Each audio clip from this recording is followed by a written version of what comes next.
Oh, what's up, brewskis? What? Oh! That's a good way to start. Yeah.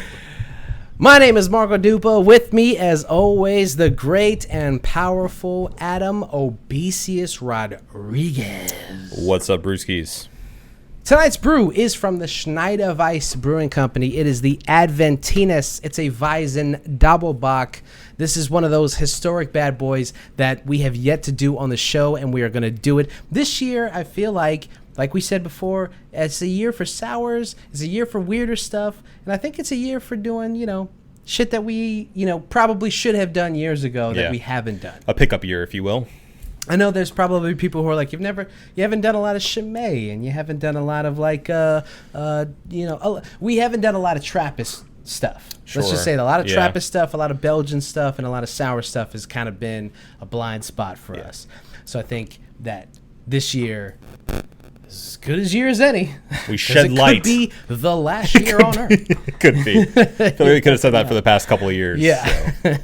So that's what we're doing tonight.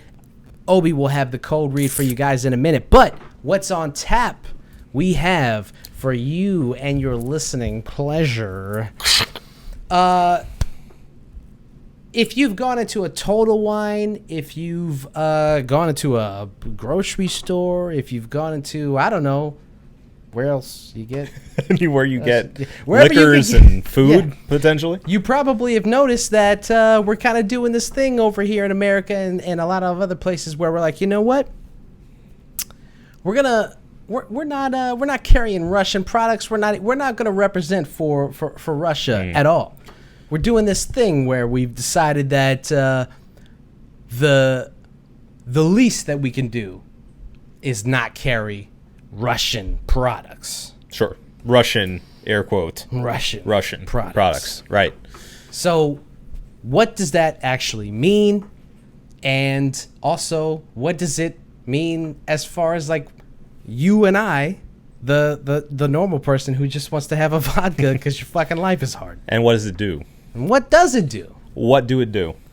Also, AMC has decided that they are going to price certain movies by how much they think that you give a fuck about them. Just when you thought you were going back to the movies, they said, no. No. And last but not least, we have to talk about Verizon. Do we? Is that our sponsor? Tonight's sponsor is Verizon Wireless. Verizon Hidden Fees. Horizon Forbidden West, and probably the most talked about video game this year so far, in at least the past 6 or 7 months. Yeah. Elden Ring. We're going to talk about that, and maybe we'll get into more. No way to tell. We will see. So let's find out. But before we do all that, we got to crack open these beers, and we just have to do the little, do the thing. You know what I'm saying? Hold on, let me get this out. Yeah, that's for you. Oh, thank you. Thank you so much. I will take this, and then we will crack these bad boys open because this is episode 344 of the One Beer In podcast. Perfect. As all things should be. Lost to be found by someone to save you when you're down. Yes, I'm bored when it's bright out. So bored when it's bright out. 4 to 5 a.m. Takes me to a place where I fit in. Look at it.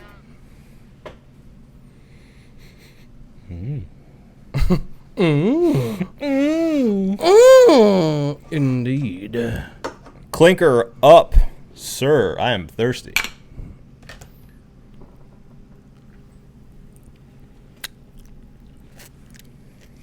Ooh. All right, kids, this is the One Beer In podcast, the podcast where two brews crack open a brew, and we see where that one brew takes us. As I told you, I am Marco Dupa, and that guy right there is Adam Obesius Rodriguez. And we are so happy that you guys joined us. Thank you guys for listening. Thank you guys for subscribing. Thank you guys for stumbling upon us and maybe, sticking around for, an hour or so. We appreciate any and all listeners and any and all discourse that this podcast creates between you, your friends, or just us. Yeah. If you feel like you need to get your opinion across to somebody who will listen. Sure. We will listen. We will. All right. Before we can go on any further, we have to do the cold read. So, Obi, please, if you would do us the honor and describe what we are drinking tonight. I'd be happy to. We have the Schneider Weiss, Aventinus. I said Aventinus mistakenly. Aventinus. And its cold read goes as follows, as according to TotalWine.com. It is from Germany. It's a Weizenbach, 8.2% ABV. Inspired by the women's suffrage movement, Bavaria's oldest wheat, Doppelbock, was launched in 1907 by then-owner Mathilde Schneider. The beer sets the benchmark for Doppelbock. Short, clean, simple. That's exactly how I like it. Oh, by the way, it's kind of funny that this was inspired by the women's suffrage movement. Yeah. Right? I don't have my phone on me. If I'm not mistaken, March is Women's Rights Month or Women's. Look that up for me. I don't want to sound like an asshole, but I think that March. Women's History Month. Women's History Month. Look at that. And Google did a whole confetti thing. That's nice. Yeah. So March is Women's History Month, and we're starting it with a beer inspired by, or as a result of, or in reference to, I don't know. Inspired by seems a little, I can't think of more. I can't think of a better way to say this other than fucked up. To say it's inspired by. Yeah. I would like more of an explanation as to how it was inspired by, but nonetheless, the shout out is still cool. Yeah. So we'll take it. Yeah. Yeah. Shout out to ladies out there. Shout out to the women. We appreciate you. Here. Especially with so many women, especially locally. Especially with all the women suffering. I wasn't going to say that. Sorry. I was going to say that are part of the local craft beer movement. There are so many, actually, come to think of it. Yeah, shout out to Pink Boot Society that helped brew the Roses Kolsch. It was a collaboration at Red Light. Heard good things. Yeah, it's very good. Yeah. If you like grapes with your... You said that like people shouldn't like grapes. If you like grapes. If you like grapes. Mm-hmm. No, if you like grapes, muscadine grapes. Ooh. Mm-hmm. Wow. Yeah. See, you talking all that shit. It's fancy. Exactly. Yeah, I like it. No, it's pretty good. Yeah. I like it. Picasso. I like it. All right, let's get rocking and rolling, baby. We actually have all the time in the world, but we don't want to be here all night. We don't want to keep you all night. I know you have things to do, places to be, babies to kiss, and bitches to catch. So let's get into it. You can't say that after we big up Women's History Month. Oh man. My God, I'm so Come sorry. On. What are you doing? I'm so sorry. What are you doing? You're right. Women to court respectfully. Okay. Thank you. Yes. And consensually. Consensually, yes. Yeah. Very much so. You ask them how they're feeling. How do you do? Yeah. Yeah. All right, let's get rocking and rolling. So, obviously, you guys are well aware of what's going on with Russia and Ukraine. You probably don't know the details. Okay, let me rephrase that. I don't want to insult your intelligence by saying that you don't know the details. Right. I'm just saying that it is a very complicated world affair. Yeah, well, I mean, I think it's important to underline how confusing all of this is because Russia is known for lying and media manipulation, and so it's hard to know exactly what's going on out there. Yeah, but here's the thing: we're not going to sit here and discuss foreign affairs No. because we're not experts, and also because I don't want to. I was going to say, it hasn't stopped us yet from talking about many a thing. Yeah, exactly. Yeah, But it's more of a we not we being just don't experts, yeah. we don't feel like talking about it. Yeah. Because you've probably heard it all day, and this is your little escape. Have a brew. I mean, Relax. I'm sure it's covering your feed. Sure. So Yeah. it's Yeah, either Wordle, Euphoria, or what's going on in Ukraine. Mm-hmm. By the way, Euphoria. Have you watched it at all? No. No, I just haven't. don't plan on doing it. You know, Yeah, and honestly, look, it's been inescapable, as you were just saying. yeah. And I know the big finale for this season was just a couple days ago, and it seems like everyone kind of didn't like it very much, which is always a red flag for me to even start a show. If I know it ends, I know this isn't the end of the show itself, but if I know it goes into a place where it's like not worth it, I'm not going to invest the time. Yeah. It's immediate turn off for me. I know there's good stuff apparently in there. I've seen my Twitter feed explode every single week. It's every week. But now, I don't know. I'll say this. I just never got into shows. I never got into like teen dramas. Dramas, honestly, period. Unless they have something like there has to be a larger thing at play. That's hard to say though, because Human drama just doesn't really interest me. Yeah, because I was gonna say it's hard to say because drama is such a big umbrella. Like Breaking Bad's a drama in a way. Yeah, but there's obviously the overall thing that's happening. It's a crime drama. Yeah, and that is enough to sell me. I can't get into shows that are just about People. yeah. Just yeah. just talky people. Honestly, yeah. I can't. It doesn't interest me. I don't. Yeah. I am adverse to sitting down and just thinking about like, man, these people are dealing with this thing. They're dealing with each other and they're dealing with like these things, and man, I wonder how they're doing. I need a catalyst, like in Breaking Bad, for instance. You're right, it's a very human drama, but the thing that's happening in the background is the thing that everyone is rubbing against, right? So not only is Walt's marriage crumbling, but it's crumbling in part due to him lying and how much he enjoys being a criminal mastermind and a drug dealer. He likes the criminal underbelly. He likes being a part of it, and that is what's rubbing his marriage raw, basically. Yeah. That's part of it anyway, and also because he's not a very good person in the first place. Someone's rubbing his wife raw too. You know what I mean? So that type of spoiler alert. Sorry, everybody who hasn't watched Breaking Bad I need some yet. type of catalyst to enjoy the thing. Ozark is a good example. Narcos, but like shows that are just about people. I'm like, dog, I get it. I deal with people all the time. I'm a people, and I ruin relationships all the time. Like I don't need to see you ruining them. Like I've already fucked mine up. Yeah, like, okay. Let me be devil's advocate for everyone who's screaming at us right now because we haven't seen the show, and from what I hear, it's a very well made show. Well, this isn't. I mean, I'll let you get your piece out, but like, I'm not saying that the show's bad by any means. Just not for you. Yeah.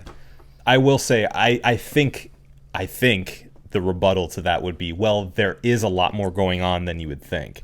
It's not just teenage drama of who's banging who and yada yada yada. I'm sure that's part of it, but from what I understand, there is like a big drug subplot and a lot of other elements that may attract you to it, criminal elements and larger conspiracies of some kind on top of the what you would expect from a teenage drama. Because it seems to me, and mind you, I had this sort of aversion to it at first too, because what I thought what it was basically like Buffy without the vampires. And I'm like, that doesn't interest me really. At least not right now. I don't know. It's been a long time since I've been a teen. But it sounds like it's more of an adult show that is supposed to be depicting teens. You know? Yeah. So it's kind of made for us, maybe not specifically us, but, you know, people of our age. Just happens to be set in high school. Yeah. So it may be more intriguing, and there may be more to it than you may think of it just being this, oh my God, I'm in high school, and who's going to bring me to prom? And, oh, I'm on heroin, you know, like. And also, I'm on heroin. Yeah. That still sounds boring as fuck. Yeah. I tried, okay? I know, yeah. You know, you gave him a fair shot. You gave him a fair shot. And they, you know, whatever. I mean, they'll probably clean up at the Golden Globes or Emmys, rather. I know that they're gonna do some damage at the Emmys. Yeah. You can already tell by the way that, like, I mean, everybody's been talking about it. There's no way it doesn't get something, right? yeah, it's gotta get something. Right? Some. Here's our too early prediction, I guess. It's got to be Euphoria and Succession, right? That are just gonna fucking clean up, and Marvelous Miss Mabel.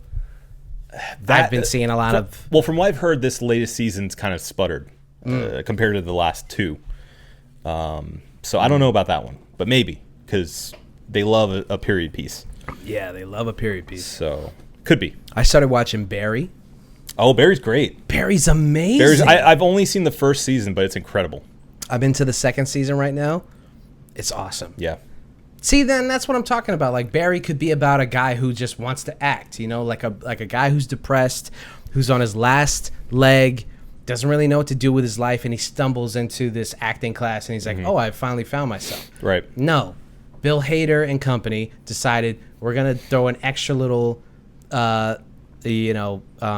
wrinkle into the story and say he's also a hitman. Right. Military trained, and honestly, probably a sociopath. Yeah.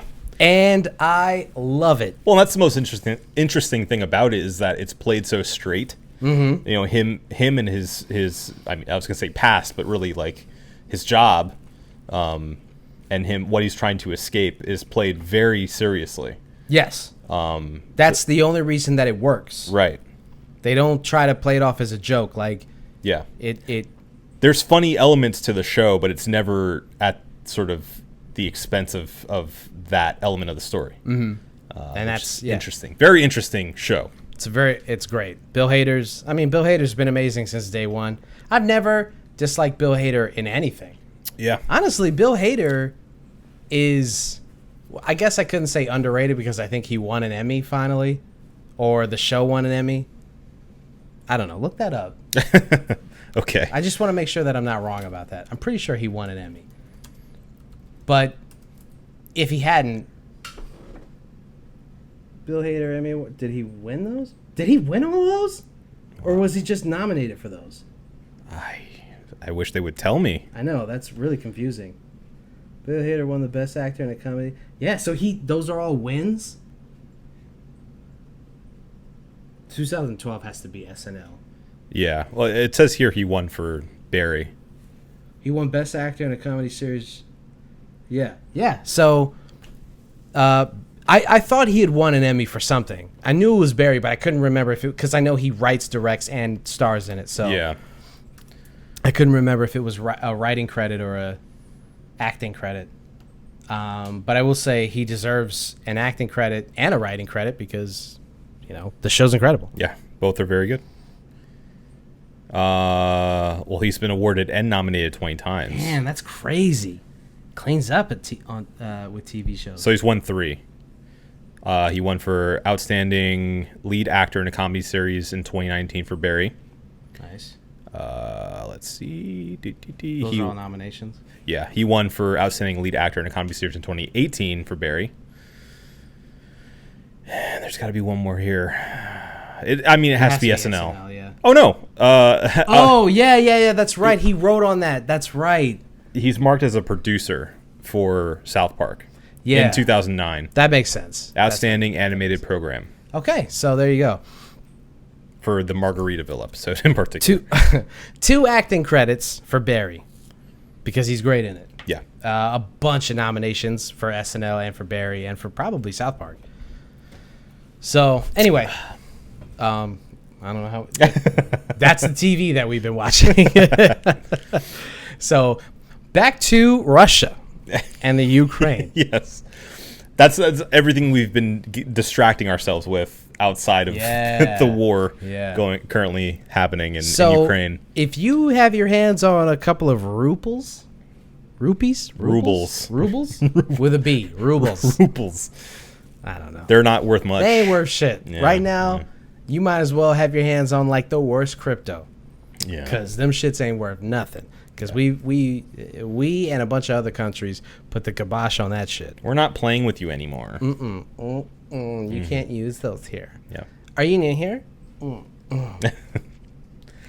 So, we and a bunch of other countries have been doing this. I'm not gonna dog the practice as like performative, but we've been doing this thing as like a lot of countries have been doing, which is like we're not carrying Russian products and we're not selling Russian related things. Sure, and that's not like a mandate from the federal government. No, it's just everybody feeling like this is the way to do their part. And we've seen it before. The freedom fries, of course.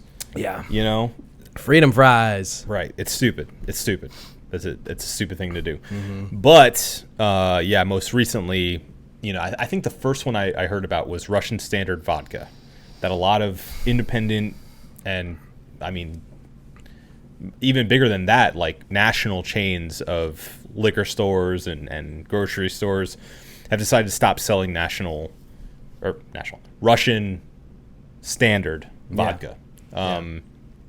Apparently that's expanded into Stoli and other, basically any vodka that remotely sounds like it's from Russia, which are a lot. They're now like pouring out and refusing to have on their shelves. Yeah. So, I saw that. Then I saw the latest thing that I saw before we started recording was I guess it's some film festival. I don't remember where it's at, but 2 movies were pulled. They were Russian-made movies. And they got pulled. I saw that somebody under the Twitter thread had answered one of the movies was publicly funded by the Russian government. But a lot of people responded to that and they were like, yeah, if you're not in America, that's how movies get made. Sure, yeah. They have to be, a lot of them are sponsored by the government. That's just how they get made. They get funding from the government. And to be fair, there's tons of movies that are funded by state governments in the U.S.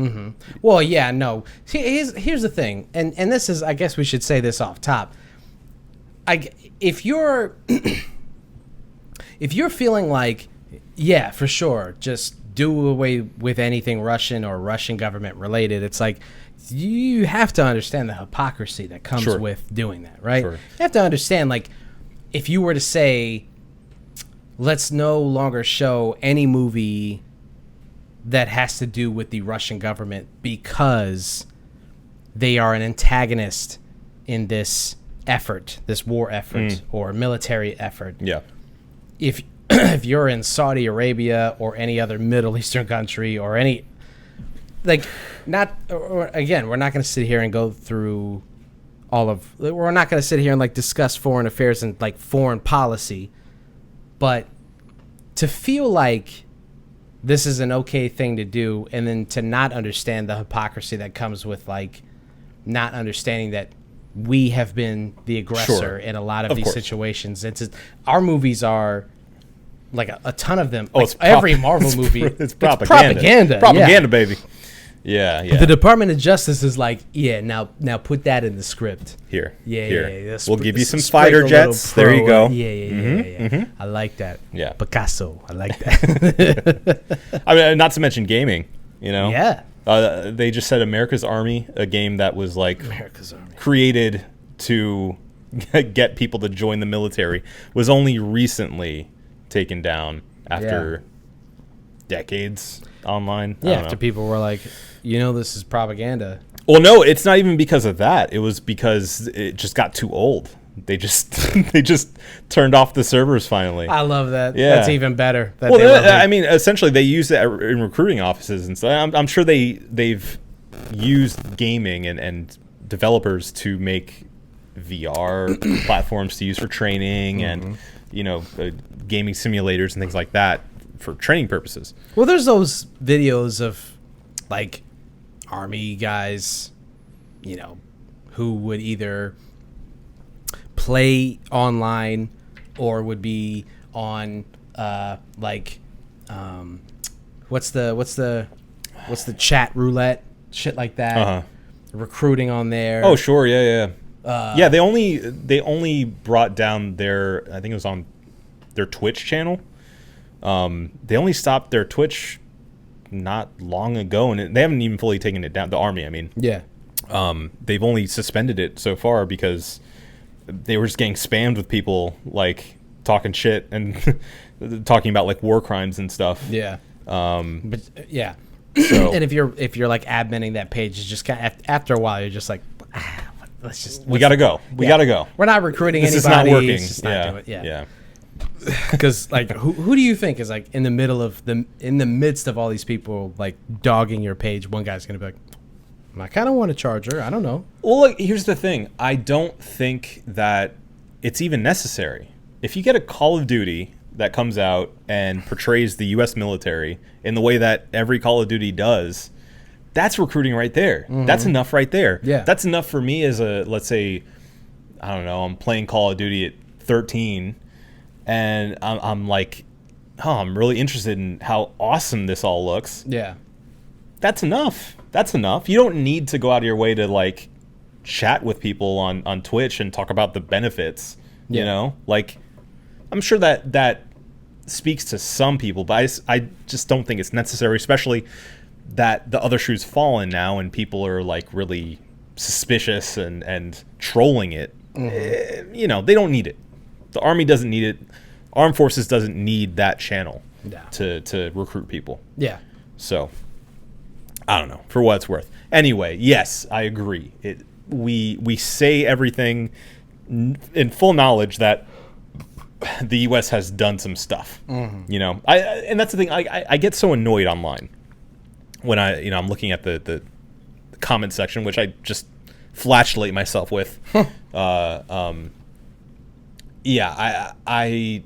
hate seeing the whataboutism of all this, Yeah. Like I get it and I agree for the most part. Like, yeah, let's put up a mirror to the US and see the hypocrisy going on. And the other big thing is like how everyone is so invested in Ukraine, but weren't invested in when this was happening to, brown countries. Yeah.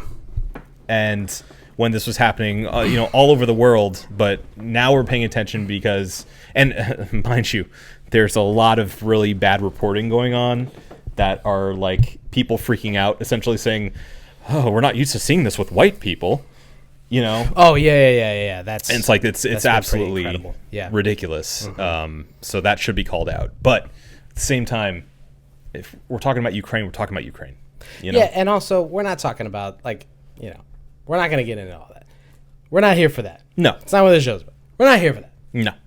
You want that? No. Yeah, go through your combination of CNN, MSNBC, Fox News, and memes on Twitter. Sure. That's how you're going to get your news. Mm-hmm. You heard that, right? Yes. Not from here. Dog barking. Is that what that was? Yeah. Angry dog. Anyway, it's just really interesting. Regardless of how you feel about United States foreign policy, the war effort, yada yada yada. It's just really interesting when you wake up one day and you're like, you know what? I want a bottle of vodka to go along with my soda. And then you go to the liquor store. I got all this soda. What am I? And no vodka.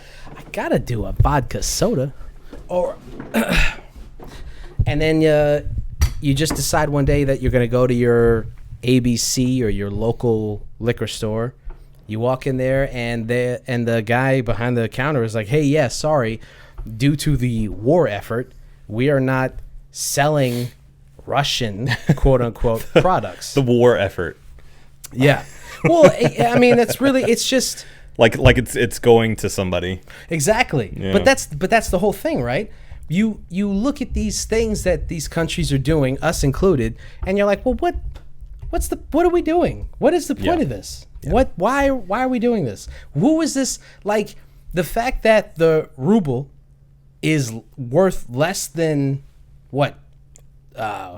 I mean, it's worthless almost. It's Yeah. at a point where it's almost worthless. Well, I think it's worth like 1 US cent Yeah. or something. Yeah, we wouldn't. You'd have to pay us to even take that shit at this Yeah. point. We'd be like, nah, you put a ruble on the desk and I'd slap the shit out of you for that. That's an insult. Uh-huh.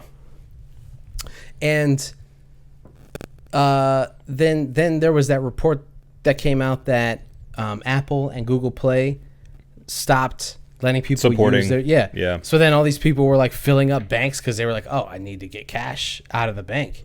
So there was long queues at the bank, And then the banks ran out of money. Yeah, Right. and it's like, number one, you should be worried about that as an American citizen, as a human being with your funds connected to these internet-based services. You should be worried about that. Yeah. You should be concerned about the fact that They can just Apple turn and off your money. they just turn off, like, the money you earn. Apple and Google can just go, you don't get it.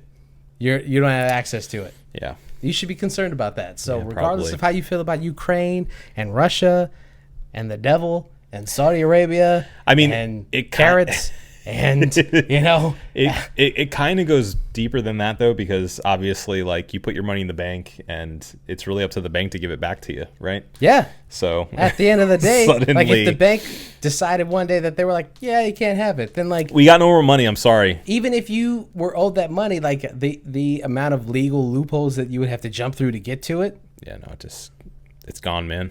you have to think about that, man. Like, I'm not telling people to, like, have their money in a, Mattress. but also you have to think about, like, maybe you should have some money in a mattress. I don't know. Listen, it's smart to have a certain amount of money on you at all times. Not on your body. Yeah. I mean, a little bit, yeah, something for emergencies, but you should have money physically somewhere. Yeah. Your assets physically somewhere.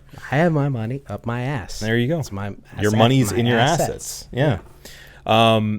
But yeah, I mean, you want my opinion. You want my opinion. down. You want my opinion on Calm the whole down. thing on doing this charade. We're recording a show.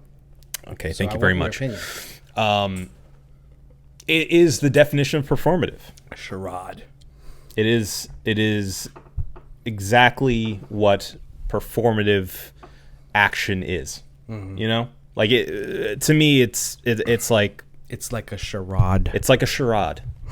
It does nothing. I mean, I think Russian standard is still connected to Russia itself, but like, for instance, according to this, I think it's Deadline or no, CNN business article. That jerk off.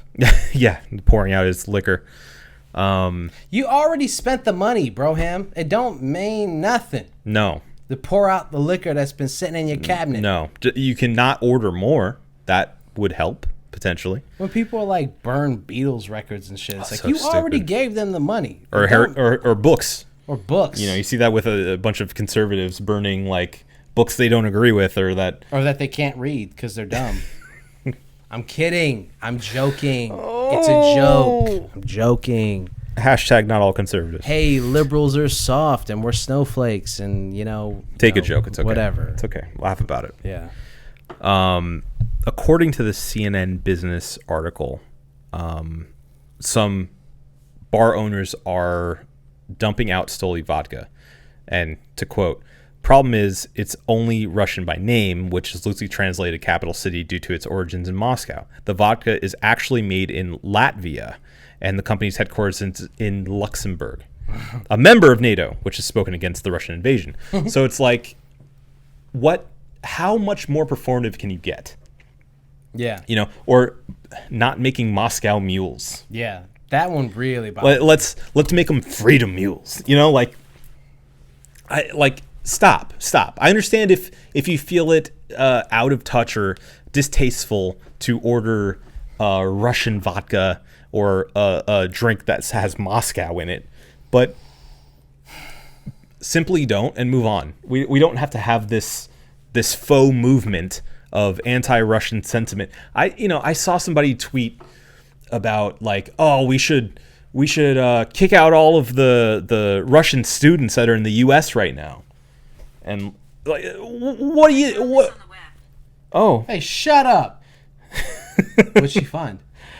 actually, about the Russian and Ukraine war. Okay, never mind. What'd she got to say? It's tweets. It's tweets. Yeah. Okay. Anyway, but yeah, no. I mean, I feel like I understand if you don't want to do that, if you don't want to buy it, if you don't want to do something out of taste, but we don't have to do this. It does nothing. Send money to Ukraine if you want to. Yeah. But this does about the same as writing a tweet hashtag Go Ukraine. Yeah. Like it's not you feel like you're doing something, but you're not. The problem is how quickly and how easily this could step into the boundary of like Russophobia. Sure. As I've seen it said online, or just xenophobia itself. It doesn't take a lot to get to a point where you're like, we don't want Russians in this country. Right. And well, it's happened time after time. that's what I'm saying. Yeah. It's very easy to get to a point of your idea of doing your part turns into I don't know, going too far or not really understanding the plot of the issue or what have you. It doesn't take a lot to get to that place. Yeah. You know what I'm saying? It's a thin line between, okay, I'm just not going to partake in any Russian products as a support to the Ukraine, and we are not going to give our money over to the Russian government. It's a thin line between that and just being like, anything Russian, fuck them. Well, and on top of that, I've seen this too, with the I'm sure the same picture that you've seen about the lines being super long at ATMs and at the train stations, and people like applauding that and being like, yes, it's awesome, the Russian people are suffering. Yeah. And it's like, what are you talking about? What are we talking about here? Yeah. Do you think that everybody in Russia was like pro invading Ukraine? No, and like pro Putin. And I'm sure there are people who are, but yeah, fact of the matter is, enough people felt so inclined to protest in Russia. Yeah, this invasion. So you got to remember, the enemy is not the people of that country. I think that's the thing that we lose sight of whenever this kind of shit happens. Well, it's like it becomes like a sports match, like it just becomes us against them, and you lose the humanity of it all. Yeah, and we always do. We always, it happens this kind of every time. Happens, every time. It doesn't matter as long as it's not us, as long as it's not the U.S.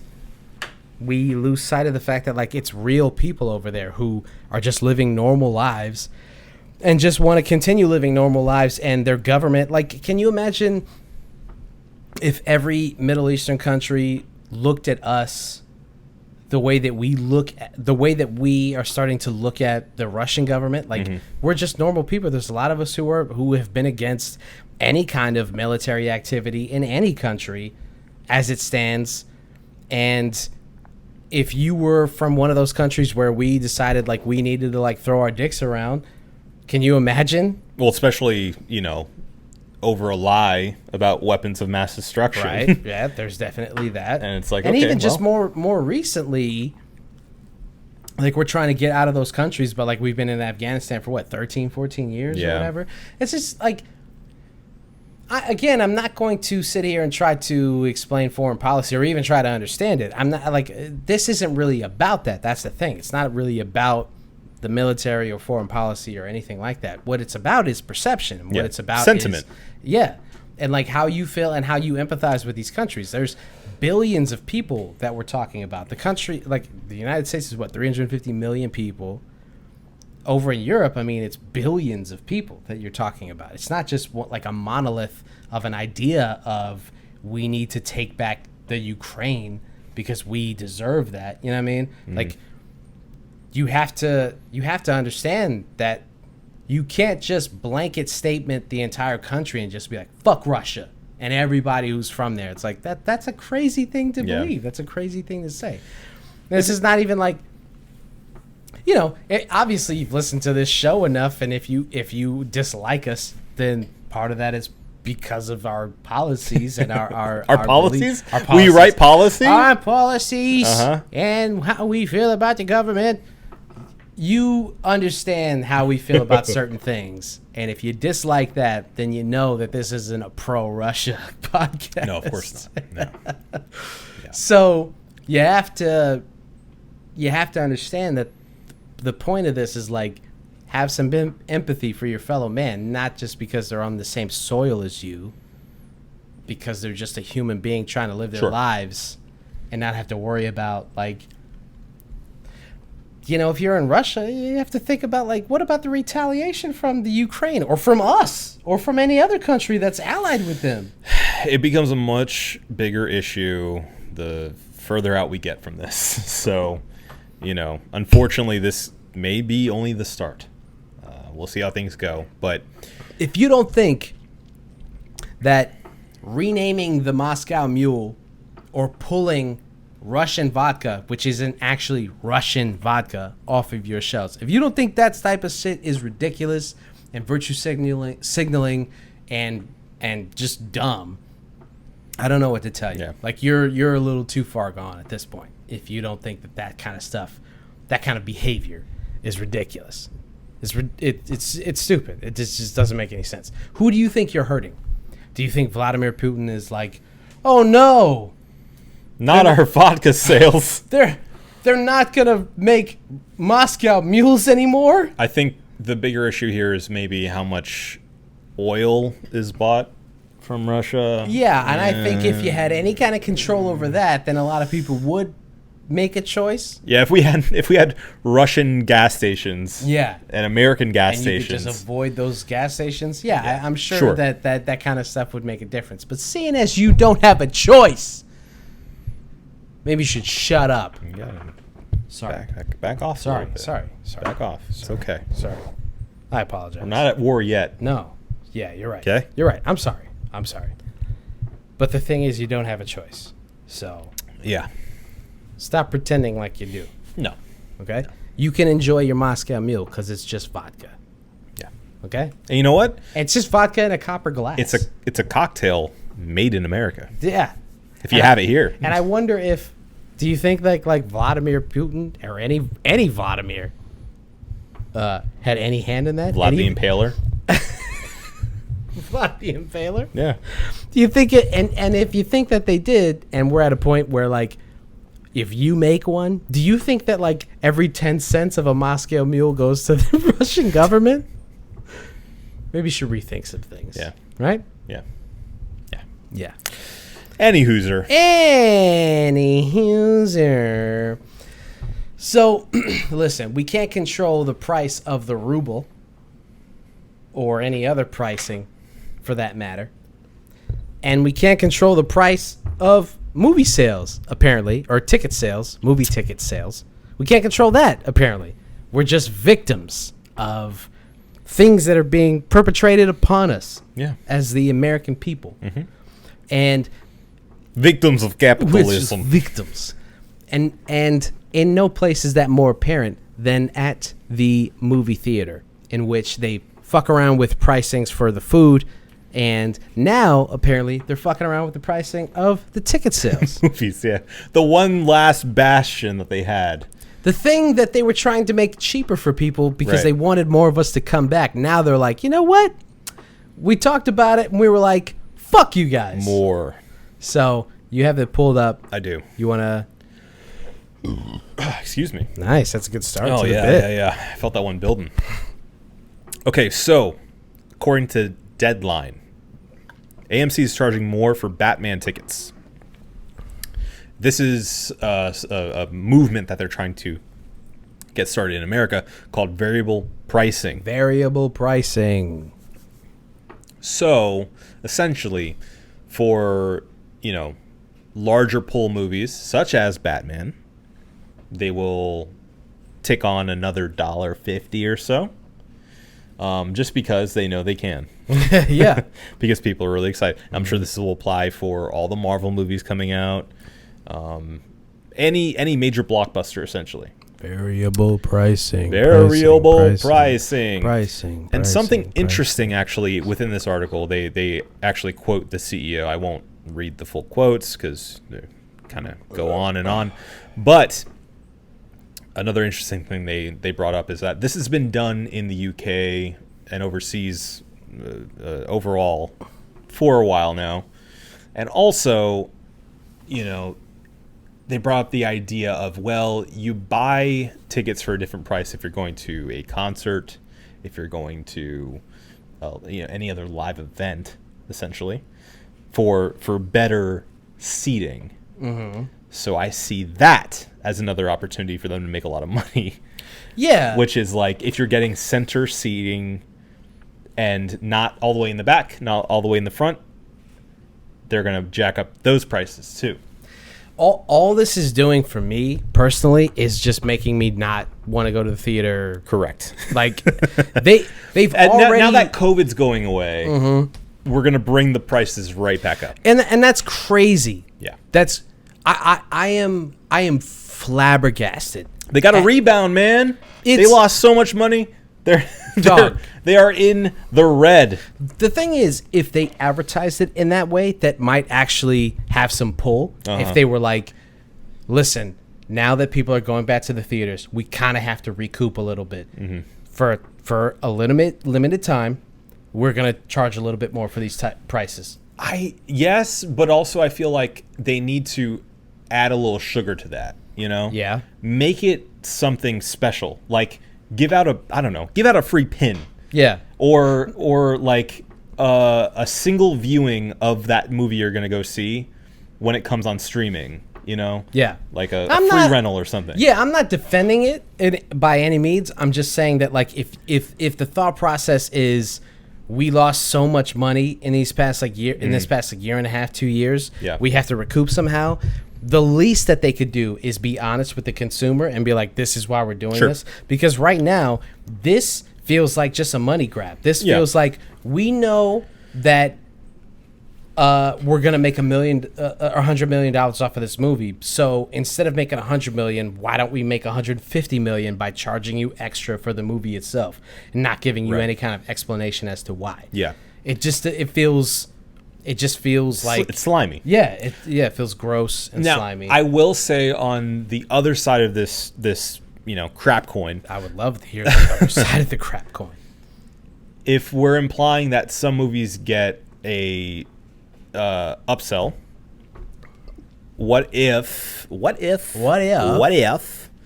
there are, like, let's say they have a classic movie in the theater? What if they sell those tickets for $5? Or what if there's a movie that's about to leave the theaters and suddenly we don't have to go to the cheap theaters and we can go to the regular theater, have all the accoutrement of your favorite theater, but pay less to see a movie that's on its way out? Or even, and I've seen this as a Twitter response as I get all of my information, what if this will make, like, an indie movie easier for people to see because it's going to be cheaper? Well, the thing is, my immediate response to that is there would have to be two things: an incentive for those things, and number two, better marketing for those things. If you are going to charge me $2 to $3 more for a premiere ticket, but the inverse of that is you get to watch, say, The Dark Knight again in movie theaters as a thank you for paying extra for the Batman, Matt Reeves' Batman. Okay, that needs to be advertised better because they do that kind of shit a lot. Yeah. And you don't know about it until you go to the theater or until somebody tells you like, oh yeah, them shits was like $3, bro. I went and like I was randomly there and I paid $3 for a ticket. It was amazing. If on the ticket itself it said like, hey, I know you're paying extra. Hey, I know you're paying extra for this movie ticket, but hold on to this ticket stub, and a month later you get to watch The Dark Knight for $3 in the theater. It could be like a CVS receipt. Yeah. Yes. And in the back you get a coupon for something. Yes. To come back and see another one. Maybe an indie movie, maybe, you know, some movie that like you wanted to see that like you didn't get to, or you weren't thinking about like, am I gonna go to the theater to see that movie? No. And you know what? It can help that movie because maybe you get a lower ticket price, but at least that person goes to the theater and sees that movie in the theater as opposed to like waiting for it to get on streaming or waiting for, you know, them to torrent it, which I would never do. Yeah. You would at least get that person leaving their house to go see that movie. Right? And you know what? I remember this. Actually, this is reminding me a lot. And it's going to age my ass. Uh-oh. Blockbuster. What? If you remember back in the day, Blockbuster, especially towards the end of its life, used to towards the end of its life run a lot of these sort of upsells and discounts. We have upsells and discounts. So if a movie just came out on DVD, because this was now in the time of DVD, if it was the first weekend, I think you only got a 3-day rental. And you may have had to pay more for that one. Yeah. I remember that. Yeah. There's an entire wall of 3-day rentals. Yes. As Instead opposed of just to being able to hold on to it for like a week, they were like the ordinary 5-day rentals were the other movies. But there was a 3-day rental wall. You only get it for 3 days because it just came out. This is kind of reminding me of that, where it's like, if something's really hot, we're going to charge more for it. There's going to be some kind of entitlement onto that we're going to be able to dangle over your heads. I mean, I guess that is the next step with all of this stuff. And I know that there are going to be millions of people who are just like, who just have the money and they're just going to be like, yeah, fuck it, I want to see the movie. I'll tell you this, there's not a property, there's not a movie, there's not an actor, there's nothing that Hollywood could offer me that would make me spend more money to see it sooner than just waiting a couple of weeks and seeing it for a regular price that I'm like willing to pay. There's nothing on this planet that could make me do that. And that's just for me personally. And I know that there's a lot of people like me who very casually consumes entertainment at this point. I used to be one of these, and I've probably talked about this on the show before, but I used to be one of those people who consume this kind of content vigorously. I needed to see all of the Oscar-nominated movies before the Oscars came out. I needed to see all of the biggest movies of the year. I needed to go to the theater and see all of like the most talked about movies. I needed to see the indie films that people were talking about. I needed to see the documentaries that were on like these short lists and stuff. But I've gotten to a point in my life where I'm like, I can wait. Yeah. You know? And I'm sure that there are a lot of people who are around my age or older who are like, I can wait. Yeah, well, and here's the thing. According to Newsweek, it seems like The Batman will be streaming by April. Dog. So I only got to wait a couple of months. I'll be all right. That's what it looks like. What in this movie is going to be so spoilery that, like, even if somebody told me, like, the entire plot of this movie, I'd be like, all right, I'll still wait. Yeah, maybe. Streaming services have been the death of this kind of... If AMC and Regal Cinemas had tried this shit 10 years ago, you might have been able to pull this shit off. Yeah. But streaming services are the death of this kind of idea of, we are going to charge you more for this movie ticket so that you can get so that you can watch this shit first. Do you think like how many people do you really think you're going to get with people who want to watch it first versus people who are like, yo, I'll just wait for the shit to be on HBO Max. You think I give that many fucks about this? I think the vast majority of people will be willing to wait. Yeah. I do think the further along we get sort of away from COVID, the more people will be willing to go out, have a night of it. I mean, my brother's one of those people. He got his tickets early. He's going to the IMAX theater. Like, it's a thing for him. Yeah. And you know, I feel like for the Batman, I will go to the theater and see it. You're gonna go to the theater? I think so. I think so. I haven't made a plan yet, but that's where my spirit is taking me. Okay. I feel like I do want to see that one in the theater. I do regret not seeing Dune in a theater. Yeah. So I did see Dune in the theater, and Yeah. it was worth it. yeah, it seems like that kind of spectacle. Yeah. But yeah, so even with the upcharge, I think it'll be worth the experience. But Yeah. I know I'm only fueling them to continue that practice, which I don't agree with. So Yeah. I'm the problem, is what I'm saying. Mm-hmm. Yeah, Always. yeah, Always. yeah. So, yeah, if you want to see the Batman super early, go ahead and pay what, $1.50 more? I think it's $1.50 more. Yeah. Have fun with that. I'm gonna wait and see it like a normal person. Oh, wow. And when I say normal person, I mean a poor person. An everyman, An everyman. A Yeah. Johnny Everman. not a Batman. An An everyman. everyman. Yeah. A Riddlerman. Yeah. Forgot Paul Dano. Paul Daneman. Paul Daneman. Paul Daneman. Is it Dano, which is how I always say it, or is it Dano? As far as I know, I've it's- heard Dano. I've only pronounced it as Dano, Yeah, me too. but it could be Dano. I don't know. I was watching this video of actors correcting people of how they pronounce their names, Uh-huh. and it made me like angry, but also like, no, it just made me angry. Like Willem Dafoe, his name is William Dafoe, and the way he explains it is it's a stage name. And his dad would, or people in his life, he just didn't want to be called William. He wanted to stand out. And he had a friend who called him Willem. And he was like, oh, that's cool. So then that's it. We're just going to go by that. Willem, okay. And then the Dafoe thing, he just didn't like the way that Dafoe was pronounced. So he was like Defoe. And Defoe just sounded more actorly. Willem Dafoe just sounds like a stage name. It just sounds better. It just rolls off the tongue better, which it does. Yeah. He's right. William Dafoe versus Willem Dafoe. Even if you didn't know who Willem Dafoe was, like Dafoe just works better. William Dafoe sounds very European, Yeah. you know? Yeah. William Dafoe doesn't sound like an actor. It sounds like some kind of like financial advisor or like a lawyer or something. Willem Dafoe sounds like a stage name. It just doesn't sound real. 'Cause Sure. you've just never heard Willem Dafoe. Right. And like I was watching this thing with Denzel Washington. Apparently, Denzel. it's Denzel. Yeah. He's Denzel. His dad was Denzel. His dad.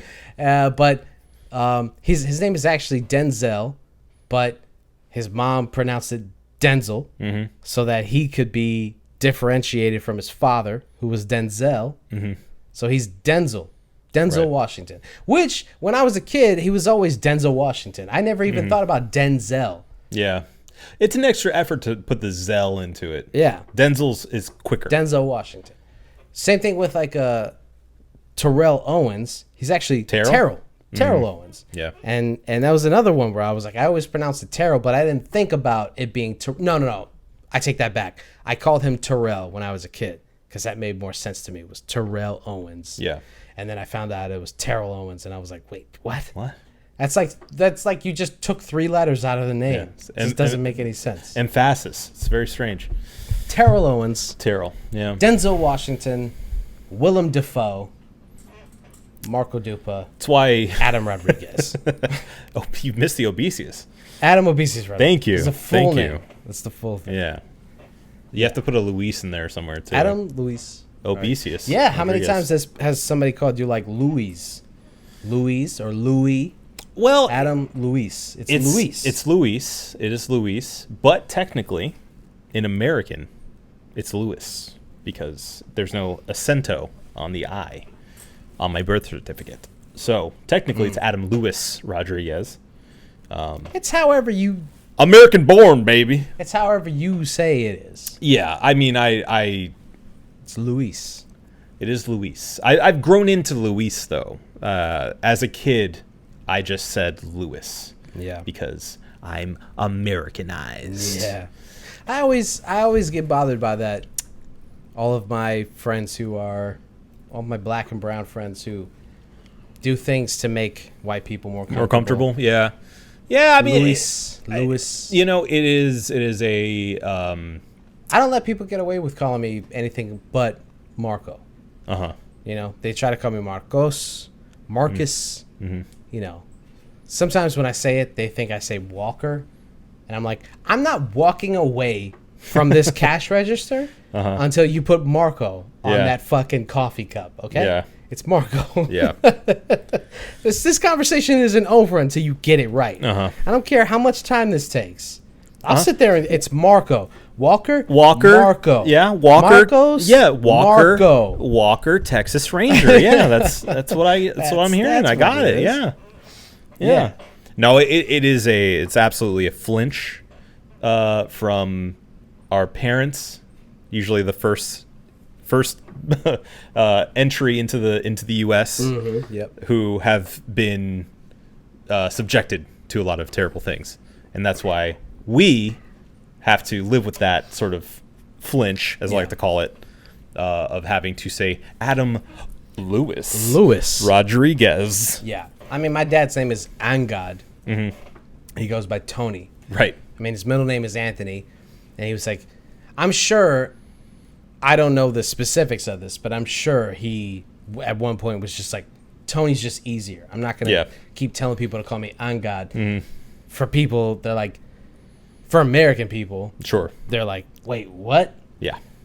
Like, that's too much for people. Yeah. No. I like a lot of Indian names, obviously, and Angad is like, it's not a super hard name to say. No, it's but pretty it's much weird. It's pretty much pronounced phonetically. Yeah, it is. It's pronounced. It's Angad. Yeah. But it's just the idea of it is strange for people. Right. To call somebody Angad. It doesn't sound like a name. It sounds like a grunt. Angad. So I think after a while, I think he was just like, I'm not going to deal with this. Right. Tony works. However, I feel like if roles were reversed and your name was Angad, you would make people say your name.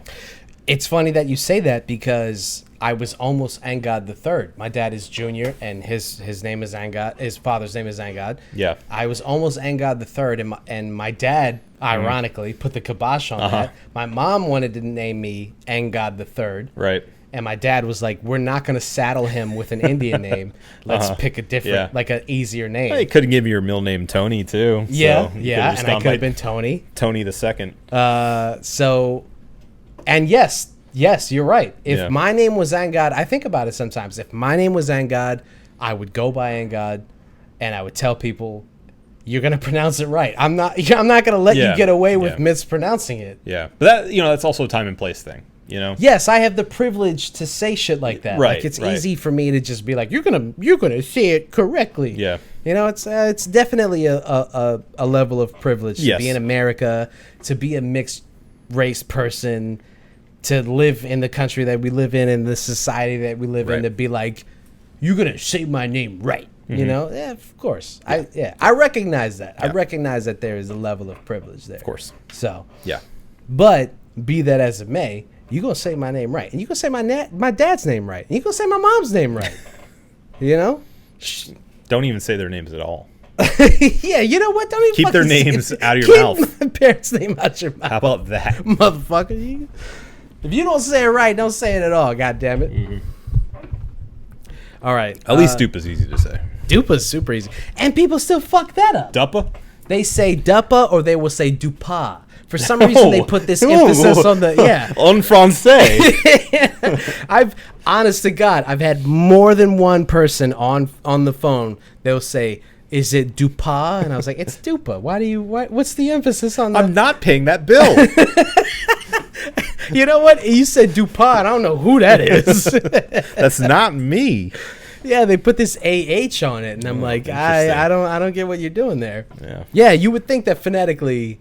I think sometimes people try a little bit harder than they need to, you know? Yeah. And I give them credit for trying. Sure.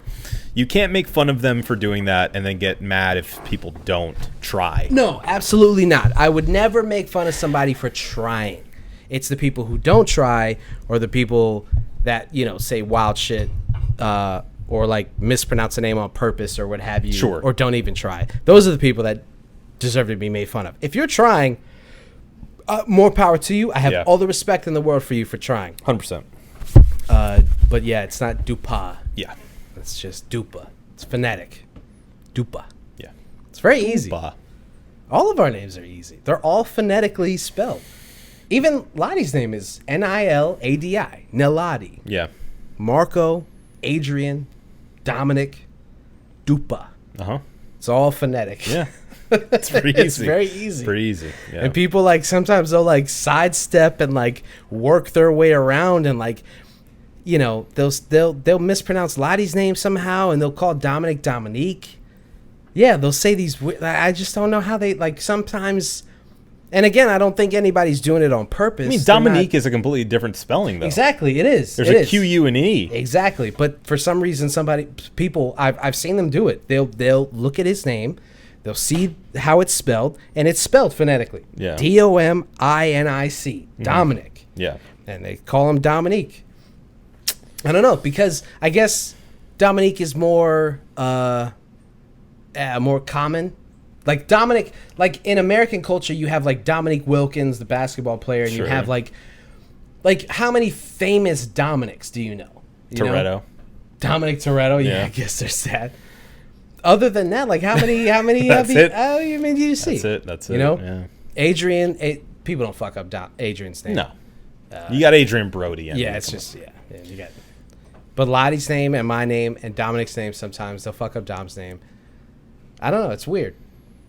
Some people try a little too hard, and it's like, hey man, just relax. Yeah. Just say it how you spell it. Yep. And it would be easier for you if you just looked at the way the word was spelled, try to pronounce it. I do this all the time. I try to pronounce people's names and if I go to a restaurant, I'll try, if I have no idea, I'm like, listen, I respect your culture, but I have no idea. Give me some help. Yeah.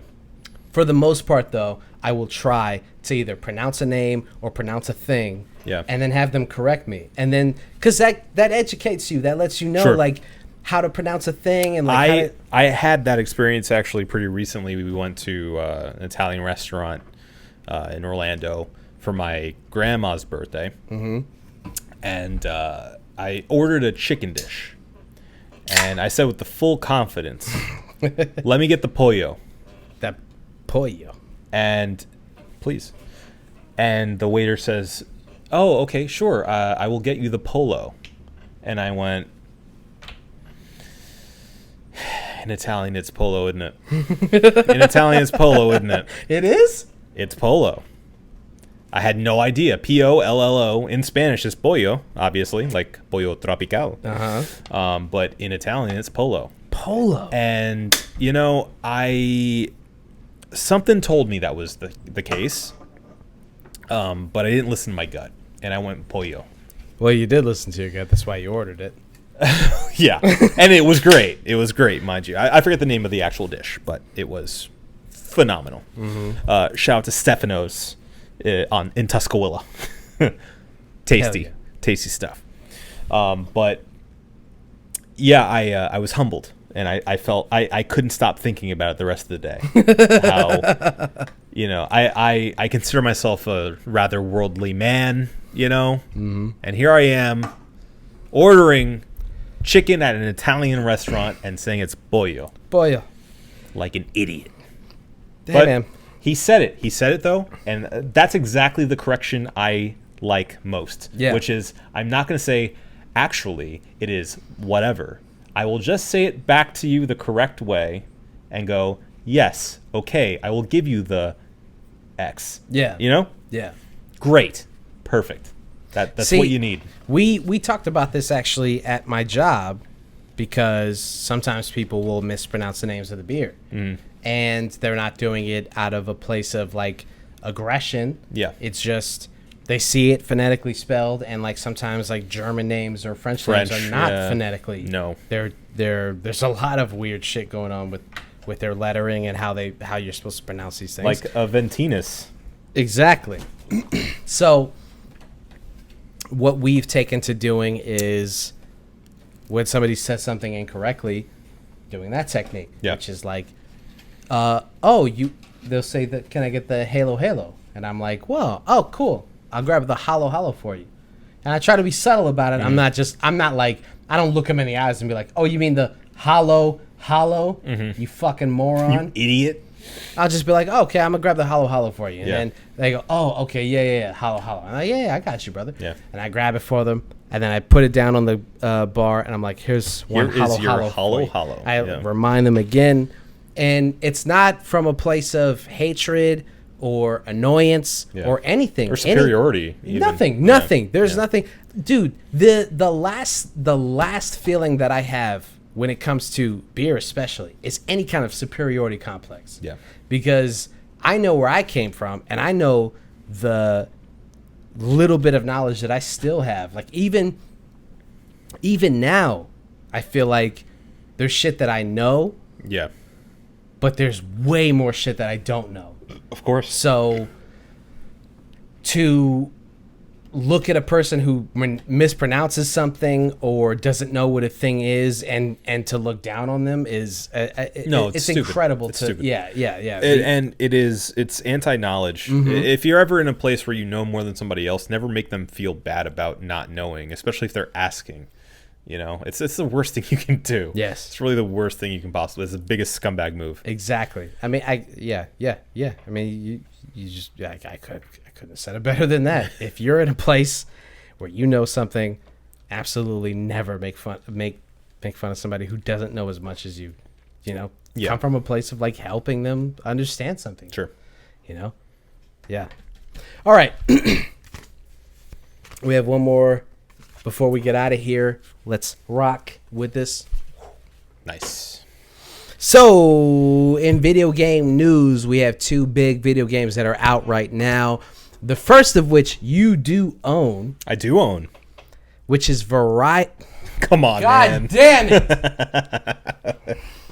As soon as it left my mouth, I could feel that it was incorrect. Horizon Forbidden West. There you go. The sequel to Horizon. Kanye's other kid. Horizon. That's his kid's full name. Horizon Forbidden West. Yes. Horizon Zero Dawn, the critically acclaimed PlayStation 4 game that and PS5. You let me borrow it. I haven't played it yet. I'm sorry. I do have it. Okay. I'm gonna play it. It's fine. But I don't have a PS5 yet, and so, you know, what am I going to do? Maybe for Women's History Month, you should play a game starring a woman. Because I know you've spoken before about having an aversion. Hey, I mean, you know, there's no reason to bring that old stuff. to playing video games in which you are a female protagonist. It's not an aversion because they are women. Well, okay, it is because they're women. But it's not because they're women. You know what I'm saying? Does that make sense? It's not because they're women. It's because they're women.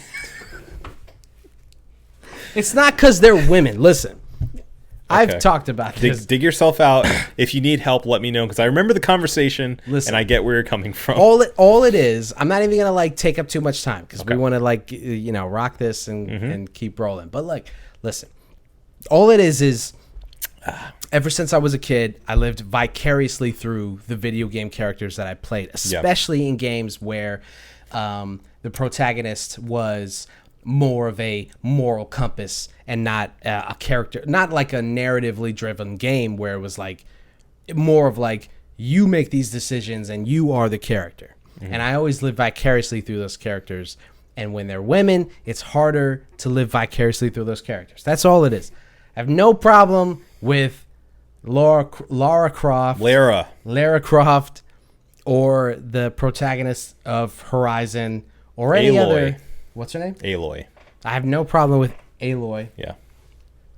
I would relish the opportunity to play those games. But whenever there's a moment where it's like, this is you in this universe, well, I'm a boy.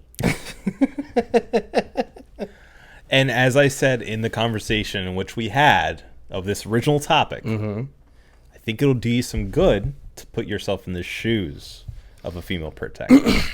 I think it would do me some good to put myself in the shoes of like just women in general. That's what I'm saying. Maybe this is a first step, you know?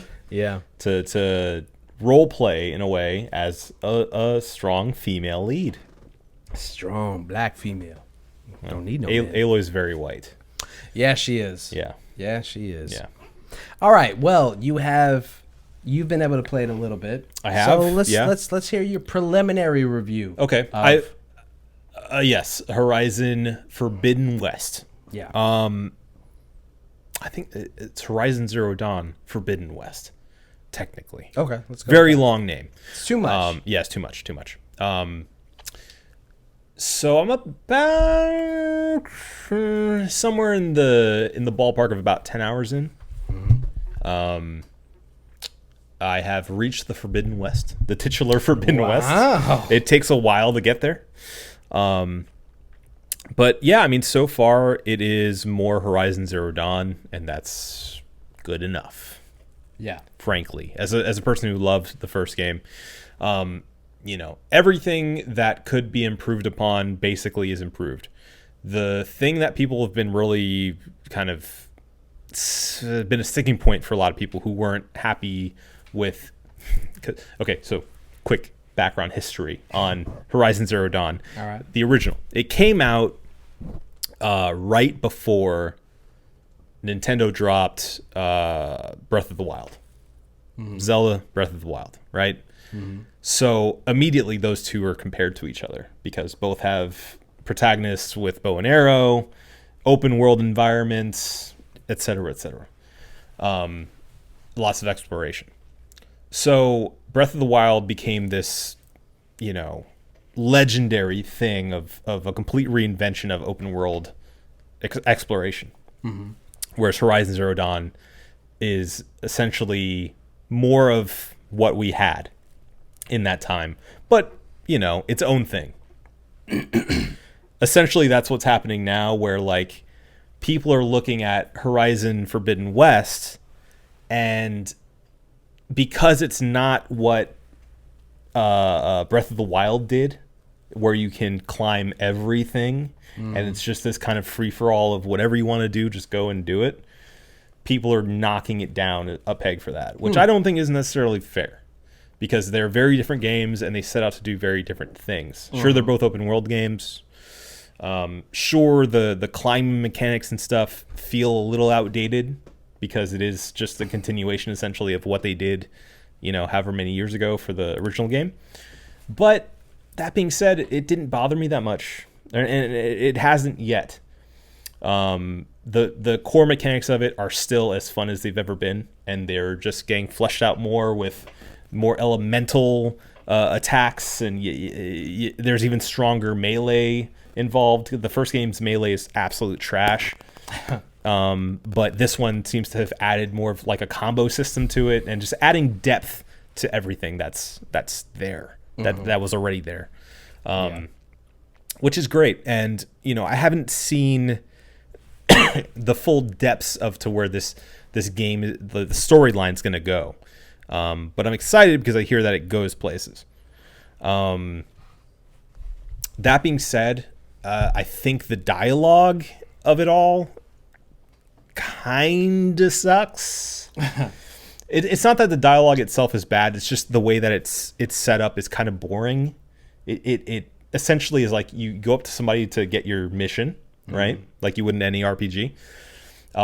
They'll have a conversation, and then suddenly this tree branches open of like optional things you can dive deeper into. Okay. But that literally don't add anything but more information for your own like knowledge of lore. So it's not really like consequence based. No. And if it was something where it's like, okay, I feel like I'm going to miss like, I don't know, like a passcode for something I need to know later on if I don't take the time to listen to all these options, I'd be more invested in it, but it's inconsequential. So you can literally just hit the one that has the icon on it and get out of the entire dialogue wheel and be done with it. Don't like that. And mind you, I am a story whore, for lack of a better word. And so I've been going through these dialogue trees, like, all the way through just to get the full story. But I got to tell you, midway through, I'm like checking my phone. I'm like just losing investment in it. And it's slowing everything down. Yeah. I feel that as a completionist, I feel the need to go through all these dialogue options. Not even options, but just, trees. But it doesn't really add a whole lot. Like there have been some interesting like history notes of the world and things like that, like flourish to the story. But I don't know. There has to be a better way of doing this. So I don't know. That's my big ding on it so far. Other than that, it looks beautiful. It's been running pretty great. I've had a couple of little glitches, but overall, really beautiful. Good standard for the PS5 for you to check out. I'm interested to see where the story goes because I just had sort of a moment in the story that I feel like is hinting towards a new direction of where it's going to go. So that being said, highly recommend you check it out, especially if you have a PS5. If you have a PS4, I heard it runs pretty good on it too. So that's my take so far. Well, I mean, I don't have an opinion on the game because I haven't played it, and I also haven't played Elden Ring. Yeah. Elden Ring. But everybody and their mother seems to have an opinion on that fucking game because it is everywhere. Yeah. And everyone's talking about it. And we obviously can't talk about the game specifically because neither one of us have been able to play through it. Yeah. But it is interesting to see people talk about the difficulty of the game and what that means to overall gaming and that genre of gaming. From Software is a developer that is famous for the Souls games, which is basically just, beat your head against the wall and figure out how to beat this boss. But you're going to get your ass handed to you over and over and over and over and over and over and over and over and over and over and over again until you figure out how to beat that boss. Yeah. And that's the point of those games. And all these people, it seems that a lot of people are reading the reviews of Elden Ring and seeing how well it's being reviewed. Yeah. And going out and buying the game on a whim.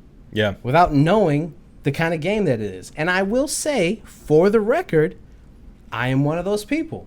I didn't get the game yet. But I did see the positive reviews for the game. Yeah. And I was inches away from buying it. And then saw that it was a Souls game. And I was like, oh. Oh, no. But for a very long time, I did not know that From Software had made it, and I did not know that it was a Souls game. Yeah, I thought it was just like it's their very first open world game. Yeah. Yeah. I was taken aback by it and I was surprised. So Yeah. Yeah. But it begs the question of like video game difficulty and it I don't know, it opens the door for a lot of like when it comes to these kind of games, who's the target audience? And for the casual fan, well, I guess the question really is there a casual fan of this kind of game? This genre of video game, like, is there a casual fan? Not for long. No, there can't be, right? There can't be a person who just stumbles upon Bloodborne or Dark Souls. Yeah, but I feel like there is an entry point for everybody. Because what's the entry point for these? Well, no, I mean specifically for these From Software games. Yeah, what is the entry point? For me and for a lot of other people, it was Bloodborne. Mm-hmm. Because that's one of the more accessible, action-oriented of those Soulsborne games. I've heard a lot of people get into Sekiro. I was gonna say Sekiro. Seems to be a good launching point for a lot of people. Yeah. So there are places for people to get onboarded, and mine was Bloodborne. I love the game. I haven't gotten past like the midway point of that game at any point, and I don't see myself doing that because it takes investment. Yeah. You know, like it asks a lot of you. Yeah. Which is why people love it. You know, it's just it's sort of like people with the JRPG brain, such as me. You know, if you're into it and you like figuring out, you know, what I'm going to equip everyone with before this battle and really invest on grinding on specific characters to make sure that everyone's leveled out the way you need them to be. And like in Persona, building your relationships and collecting more personas and all these things. If that's how your mind works, then it is catnip for you. Yeah. If it doesn't, it's doggy doo-doo. You know, like it is just something that will repel you immediately. And you'll be like, why would I ever want to do this? This is awful. It kind of reminds me of another game that I'm going to be getting pretty soon, which is Gran Turismo. Uh-huh. You know, some people are Forza people, some people are Gran Turismo people. I've kind of dilly-dallied on both sides of that. I like them both. These hoes ain't loyal. No. But, you know, Gran Turismo is a very specific, nerdy, difficult thing, and that's why you love it. Right. You know? It's something you have to master. It's a challenge. It's a real challenge. And that's the same for something like Elden Ring. That being said, I feel like because of the massive press it's gotten between the incredible reviews, I think it's in the top 5 of highest reviews of any video game in Metacritic. Mm-hmm. Under only, not only, but under Ocarina of Time. Mm-hmm. All time. Right. Which is incredible. So that kind of press within the gaming circle is going to get you people to buy your game. Yeah. That alone. But then on top of that, you have George R.R. Martin. That's a good selling point. Contributing as well. Mm-hmm. So not just contributing. Apparently, he wrote the story of the game. I'm not sure how much I believe that.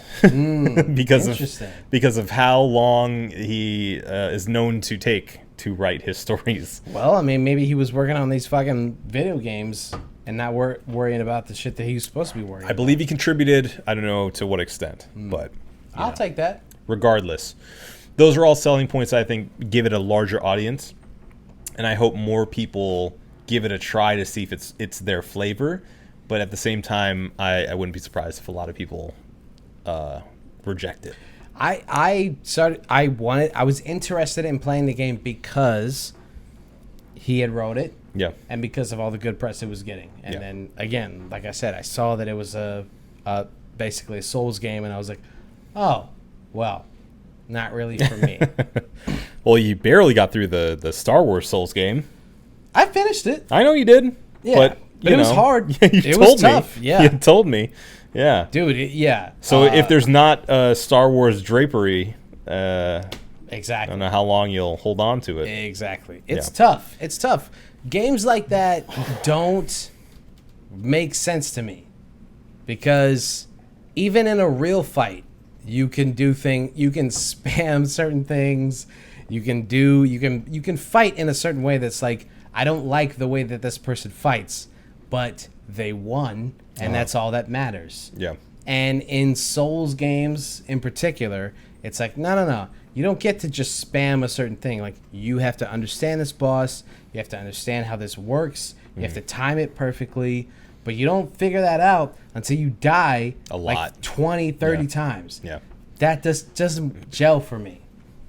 It's a very old school mentality. Hate it. It's like Castlevania games, you know? Like growing up, it was like magic to me to see people beat Castlevania games and Mega Man games even. Oh, you know, like just seeing people like do really well and me try as like a 6-year-old and just beef it every single time. Like how do you jump at that specific time? What? How do you know? And when I started learning that people understood the frames of the game, I was like, you've gone past any amount of knowledge that You're care now to have. Neo in the Matrix. Yeah. There's no way. I'm never gonna study that shit. Yeah. I'm never going to put so much time and energy into this thing to understand the frame rate of the game. Right. And when to do some kind of action. It's not happening. Yeah. It's over.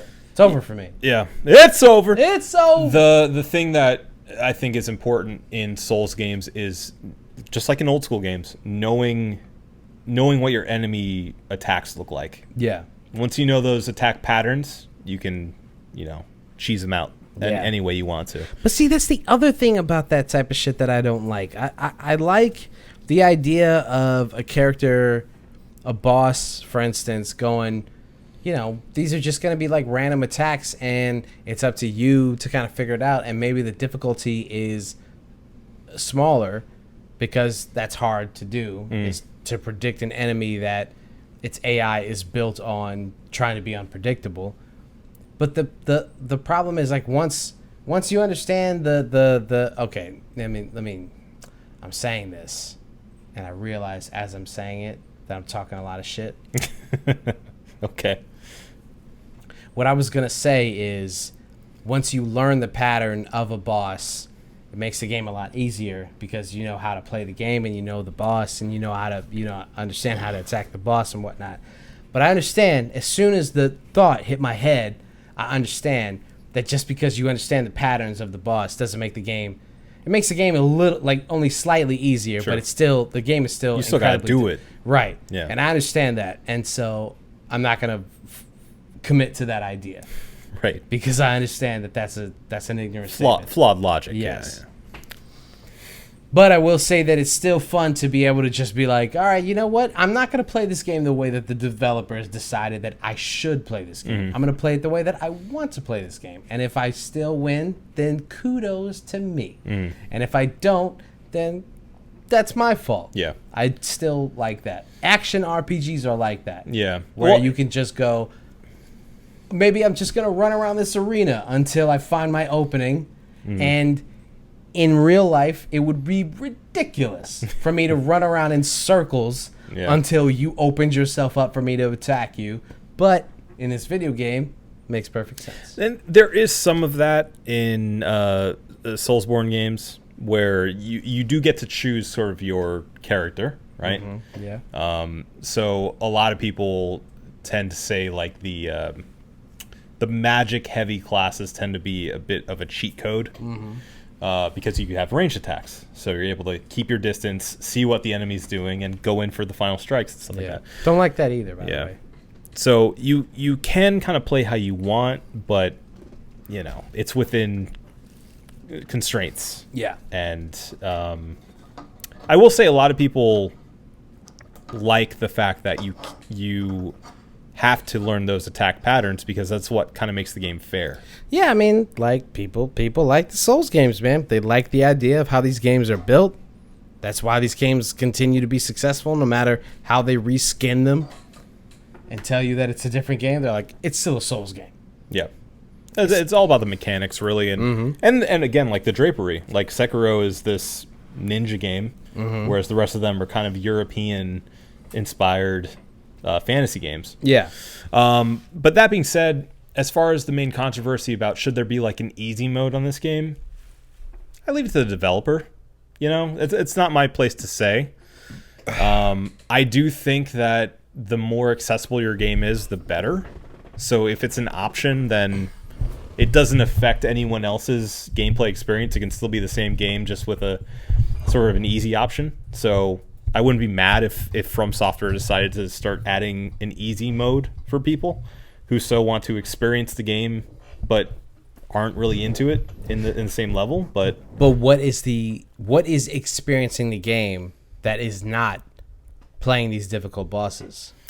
I mean, I would argue that is experiencing the game. That's what I'm saying. But at the same time, you know, if there is sort of someone who wants to admire that drapery and admire George R.R. Martin's work, and not have to grind their character and, you know, worry about learning the specific attack pattern of this boss, you know, why not? Yeah, but in these types of games, like, how much of the storyline is important and how much of it is just trying to beat these bosses? I mean, from my experience, it's the vast majority of it is lore. It's less of like a specific coherent story and more about like the world. Yeah. So, I mean, I think it's 50-50 as far as half of it is seeing this incredible creature that you're having to kill, and the other half is like reading a scroll and you know, seeing maybe a cutscene every once in a while, or like fighting a character that you're like, oh yeah, I heard about that guy, and this is what the context is of it. So I don't know, a little bit of both. But I mean, my point is, it doesn't hurt the game to have an optional cheat code, you know? Yeah. So I wouldn't be mad at it. Was it bother me? If I want to play the game as it's intended, then I'll play it. But I don't know. So it seems like a lot of like hardcore FromSoft fans are up in arms about a potential easy mode in those games, or people asking for it. Well, you don't have to, just don't fucking play it. You just don't have to play the game. You don't have to play it. That's true. No one's forcing you to play it. I understand why you'd want to because of all the press, but I get why. I understand why some people would be like, these games are built for guys like me, and you're gonna turn around and they're gonna make a soft or an easy mode for you. And now I have to, like, every time I have to talk to somebody about this game, I have to be like, what difficulty are you playing on first and foremost? I get that, but it's such a minuscule, stupid argument in the grand scheme of things, especially for a company that's like, we're trying to get as many people to play this game as possible. Yeah. I'm sorry that the increased difficult is what gets your dick hard, but we would like to sell this game to everyone. people. Everyone, yeah. And I've seen a lot of backlash from hardcore fans, like, oh no, our indie band has suddenly made it big. You know, it's just stupid. It's stupid. Stop being exclusionary. It's fine. You know? It does feel weird though that Elden Ring has gotten so much normal, quote unquote, press than the rest of the games. I don't really understand what that's about. I think it's just been a wave crest thing, really. You know, the From Software has been grinding for years, and you know, most recently the it's not specifically from them, but the remake of Demon Souls came out on PS5 as like an incredible showpiece for how awesome PS5 can look. Yeah. So, not to mention everyone talking about Bloodborne forever and ever and ever. Yeah, I mean, I feel like they've never not been in the conversation since Demon Souls, really. Yeah. It's a good point. Yeah. So, I don't know. I mean, good on them. I wish them nothing but more and more people playing their games and good press, because they make awesome games, not for everybody, but, you know, that's okay. But there's quite clearly an audience for all of that shit. Sure. So.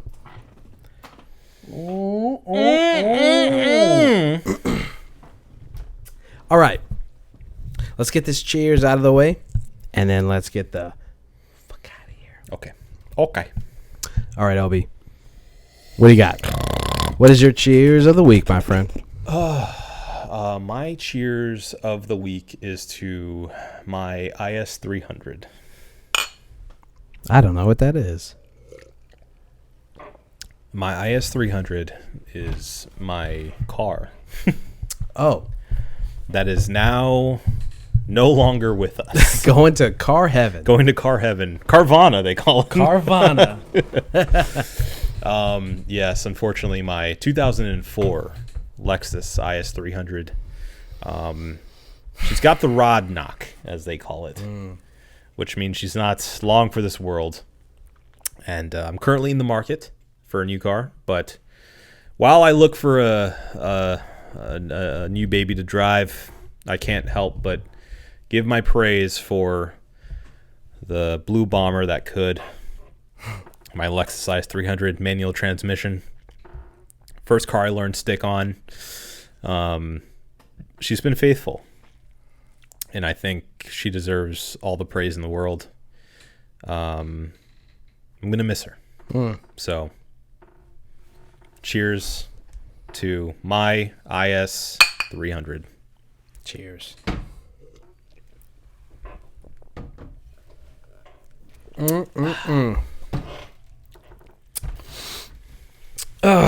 Beautiful. If that was about a person or a pet or any sentient being.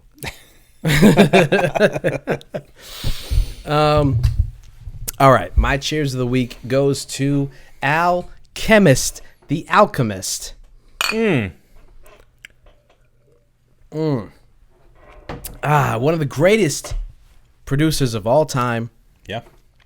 I have, for some reason, I honestly can't put a finger on it, have been consuming content regarding the Alchemist for the past week or so vigorously. He did some interview with a podcast that talks about like his upbringing. I don't even know if it was a podcast, but it was like 45 minutes long.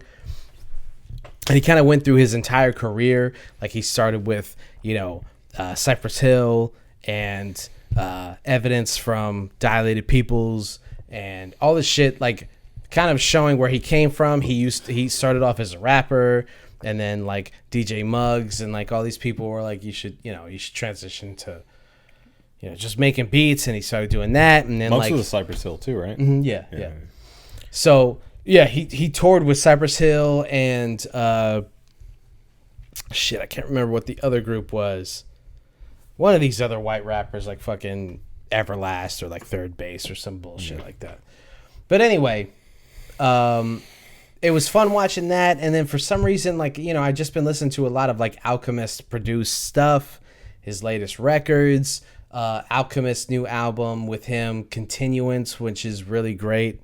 And just I started, I've been trying to like figure out how to, transition my own career into producing for myself and not having to worry about other producers or like these no-name people on the internet like sending me beats, like being able to just do that shit on my own. I have really my shitting own on those no-name people sending you beats on the internet. Okay, yeah, true, yeah, I did. I don't mean to shit on those guys because they've given me like some beautiful soundscapes to rap over. I mean, all of my projects basically have been just like randos on the internet sending me shit.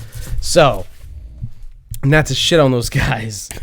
Because they deserve, as far as I'm concerned, all the credit in the world. But I would like to get to a point where I would like to be able to produce my own shit and listen to his projects, listening to how he came up, and then watching YouTube videos of his process. I've just been like on this Alchemist kick. Okay. So just shout out. And also we met him, Yeah, and I did. fucking, Yeah. I don't know if I talked about it on the show, but like, what the fuck was I thinking? Why didn't I rap for him? We were a little shy. I was like, well, he's You don't want to bother anybody, Yeah, I know, but that's the thing though, man. If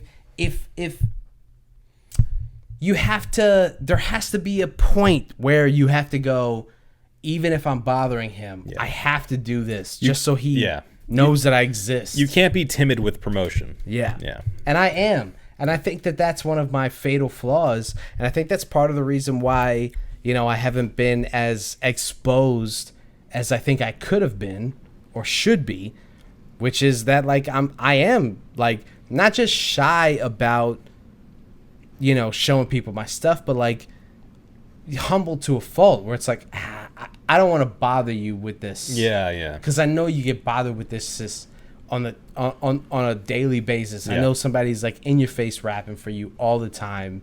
Yeah. Like, how often is somebody gonna like pop up in front of you and be like, "Can I spit a 16 for you?" Let me introduce an idea here, though. Okay. I'm listening. You're only doing that out of a place of self-doubt, because you're putting yourself in their position, and you don't want some bum-ass rapper coming up to you, spitting whack 16, and essentially making you have to, not hurt their feelings. Yeah. You can't think of yourself in that way, though. Yeah. You have to think of yourself in a way of like, they're going to hear this and love it. So if you put yourself in that mind space, you're actually not doing what you think you're doing. You're not being annoying. You're not putting them out of, out of their place or whatever. You are simply showing them something awesome, and they will like it and they will enjoy it. And so therefore, here it is. Here's the stuff. That's tough. Yeah. That's a tough way to look at it. Uh-huh. Because you're right. The other way that I look at it is like I'm bothering them with some bullshit Uh-huh. that like they've been bothered with like all day, every day, Right. 24/7. Right. I couldn't imagine being a person who's like in the industry and like other people just like, oh my God, this is the only opportunity that I'm ever going to have to meet you. Can I show you my script? Or can I like do this Right. monologue for you? Or can I rap for you? Yeah. Or can I show you my beat or whatever? Yeah. It's hard for me to look at it like, they need to hear this because it's good enough. 'Cause I don't know if it's good enough. Well, therein lies the problem. You see? Yeah. You got to build that confidence up.